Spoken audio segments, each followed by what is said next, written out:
చందమామ కథలకు స్వాగతం.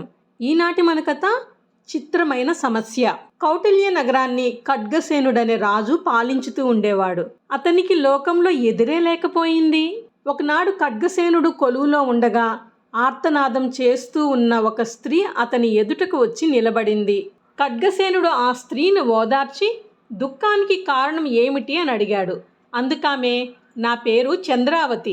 నా భర్తను కాలయక్షుడు అనే రాజు అన్యాయంగా బంధించి చెరసాలలో పడవేశాడు. సర్వశక్తులు గల ప్రభువు అని మీకు బిరుదు ఉంది. నా భర్త తిరిగి నాకు లభించేటట్టు చెయ్యవలసింది అని ప్రార్థించింది. కాలయక్షుడు అనేవాడు ఒకడు ఉన్నట్టే నేను ఎన్నడూ వినలేదే అన్నాడు ఖడ్గసేనుడు. అప్పుడు ఆ స్త్రీ విలపిస్తూనే, మహారాజా, మీరు కాలయక్షుడి పేరు వినలేదు అనటం ఆశ్చర్యంగా ఉంది. మీ దేశపు సరిహద్దులకు 3 ఆమడల అవతల అతడు పెద్ద కోట కట్టుకొని కంటపడిన ప్రతి వాడిని బంధించి నానా యాతనలు పెడుతున్నాడు అని చెప్పింది. సరే, అతని పొగరు అణుస్తాను. నువ్వు నిశ్చింతగా ఉండు. నీ భర్తను రక్షించే బాధ్యత నాది అంటూ ఆ స్త్రీకి ఖడ్గసేనుడు అభయమిచ్చాడు. ఖడ్గసేనుడు అప్పటికి కొలువు చాలించి ఒంటరిగానే కాలయక్షుడి మీదకు దండయాత్రకు బయలుదేరాడు. అడవులు, కొండలు, నదులు దాటి ఖడ్గసేనుడు కొన్నాళ్లకల్లా కాలయక్షుడి కోట సమీపానికి చేరుకున్నాడు. సైన్యం ఏమీ లేకుండా స్వయంగానే కాలయక్షుణ్ణి ఓడించాలని ఖడ్గసేనుడికి పట్టుదల. కోటను సమీపించాడు. ద్వారాలు బంధింపబడి ఉన్నాయి. ద్వారాలను 3 సార్లు గట్టిగా కొట్టి, ఈ కోటకు రాజైన వాడెవరో బయటకు రావచ్చు, ఖడ్గసేనుడు బాహాబాహి యుద్ధానికి పిలుస్తున్నాడు అన్నాడు. వెంటనే కోట తలుపులు తెరుచుకున్నాయి. వికృతాకారుడొకడు పొట్ట చెక్కలయ్యేలాగా నవ్వుతూ, ఓహో, నువ్వా ఖడ్గసేనుడివి? అయితే నేనే కాలయక్షుడను. నాతో బాహాబాహి యుద్ధానికి వచ్చావా అన్నాడు. కాలయక్షుడి ప్రవర్తన, అతడు మాట్లాడే తేలిక మాటలు ఖడ్గసేనుడికి విపరీతమైన కోపాన్ని తెప్పించాయి. వెంటనే వరలోని కత్తి తీసి అతడి పైకి దూకాడు. కాలయక్షుడు మళ్ళీ నవ్వాడు. ఖడ్గసేన, నీ కత్తి నీ స్వాధీనంలో ఉందనుకుంటున్నావేమో. నా కోటకు చుట్టూ ఆమడ దూరంలో నా అనుమతి లేనిదే గాలి కూడా కదలదు సుమా అన్నాడు. ఖడ్గసేనుడు మండిపడి కత్తి ఎత్తబోయాడు. కానీ అతని చెయ్యి అంగుళం ఎత్తు కూడా లేవలేదు. కత్తి అలా చేతిలో వేలాడుతూ ఉండిపోయింది. నువ్వు ఎందుకు వచ్చావో నాకు తెలుసు అన్నాడు కాలయక్షుడు నవ్వుతూ. నీ శరణు వేడిన ఆ స్త్రీ భర్తను వదిలేస్తాను, కానీ అతడికి బదులుగా నిన్ను బంధిస్తా, సరేనా అన్నాడు ఖడ్గసేనుణ్ణి సమీపిస్తూ. నివ్వెరపోయాడు ఖడ్గసేనుడు. తన భుజబలం, పరాక్రమం ఎందుకు పనికి రాకుండా పోయినందుకు చాలా విచారించాడు. అతడు ఆలోచిస్తూ ఉన్నంతలో కాలయక్షుడు మళ్ళీ ఇలా అన్నాడు. ఖడ్గసేన, నిన్ను బంధించటం నాకేమంతా ఇష్టంగా లేదు. నేను నిన్ను అడిగే ప్రశ్నకు 1 సంవత్సరం లోపుగా నువ్వు సరైన జవాబు చెప్పగలిగితే నిన్ను క్షమించి వదిలేస్తాను అన్నాడు కాలయక్షుడు.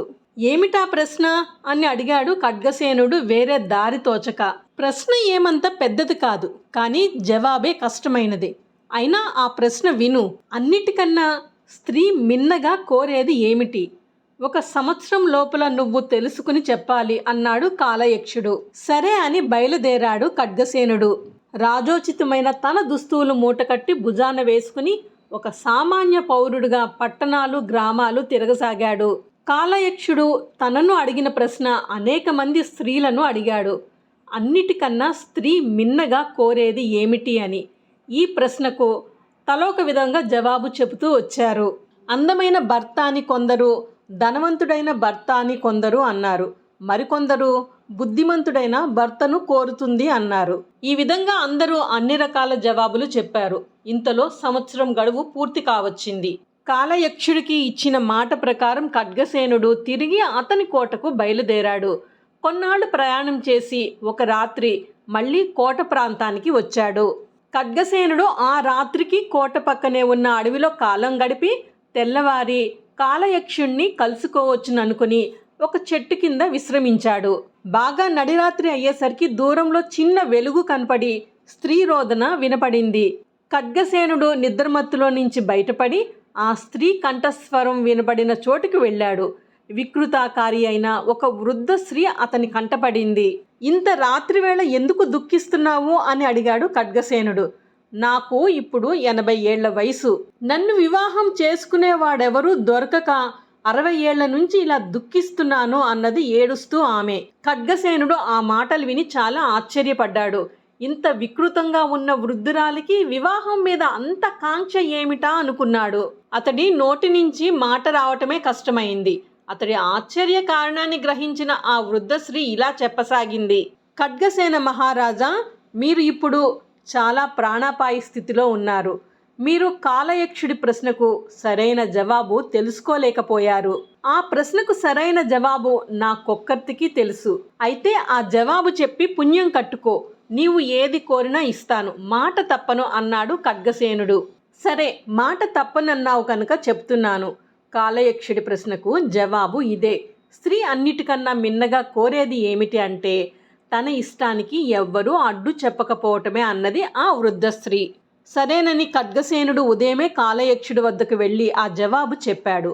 జవాబు వింటూనే కాలయక్షుడు ఆశ్చర్యపడి ఖడ్గసేనుని తెలివితేటలకు మెచ్చుకొని అతన్ని వదిలివేశాడు.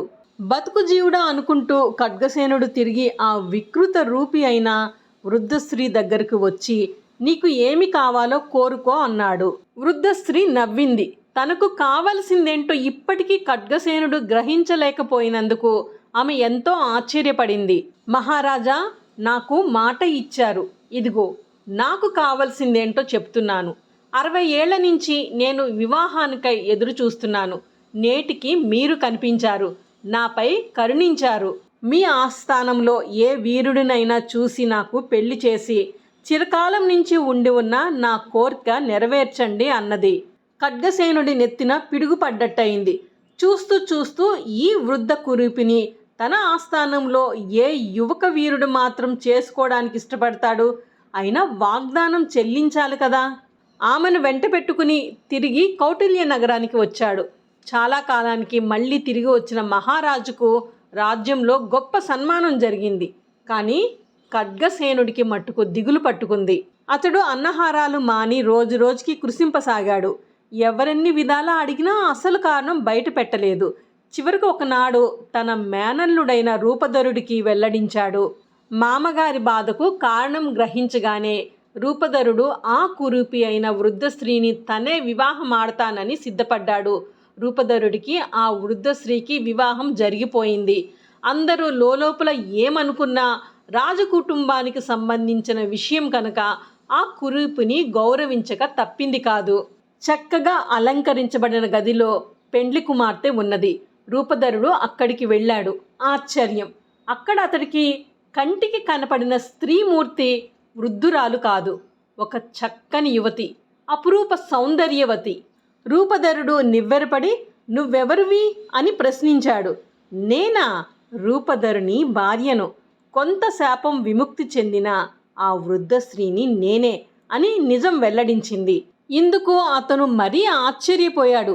సుందరి, నీకు కలిగిన శాపం ఏమిటి? అది తొలగే మార్గం ఏమిటి అని ఆత్రంతో అడిగేసరికి ఆమె ఇలా బదులు చెప్పింది. రాజకుమారా, కురూపినని ఎంత మాత్రం సంశయించక మీ మామ మాటను నిలబెట్టడం కోసమని నన్ను నీవు పెండ్లి ఆడటానికి అంగీకరించటంతో నాకు సగం శాపం పోయింది. ఇక మిగతా సగము అనగా పూర్తి శాపం పోవటానికి నిన్ను నేనొక ప్రశ్న వేస్తాను. నాకు శాప విముక్తి కావటం నీవు చెప్పే జవాబు మీద ఆధారపడి ఉంటుంది అన్నది. ఆ ప్రశ్న ఏమిటో చెప్పమని రూపధరుడు ఆమెను అడిగాడు. అప్పుడు ఆమె, ఈ సుందర రూపంలో నేను కొన్ని గంటలు మాత్రమే కనిపించగలను కనుక ఆలోచించి చెప్పాలి. నేను ఏ వేళలో ఈ రూపం ధరించాలి అని అడిగింది. తడుముకోకుండా రూపధరుడు, నీ ఇష్టమే నా ఇష్టం అన్నాడు. ఈ జవాబు వినగానే ఆ యువతి రూపంలో ఉన్న వృద్ధ స్త్రీకి పట్టలేనంత సంతోషం కలిగింది. వెంటనే రూపధరుణ్ణి సమీపించి, నాకు మీరు ఏ అడ్డంకి చెప్పకుండా సమస్యను నా ఇష్టానికే వదిలేశారు కనుక ఇప్పటికీ నా శాపం పూర్తిగా నివృత్తి అయ్యింది. నేనిక అన్ని వేళలా ఈ స్వరూపంలోనే ఉండిపోగలను అని చెప్పింది. ఎంతో అందమైన ఆ రూపాన్ని చూసి రాజ్య ప్రజలు, రాచరికపు పెద్దలు సంతోషించారు.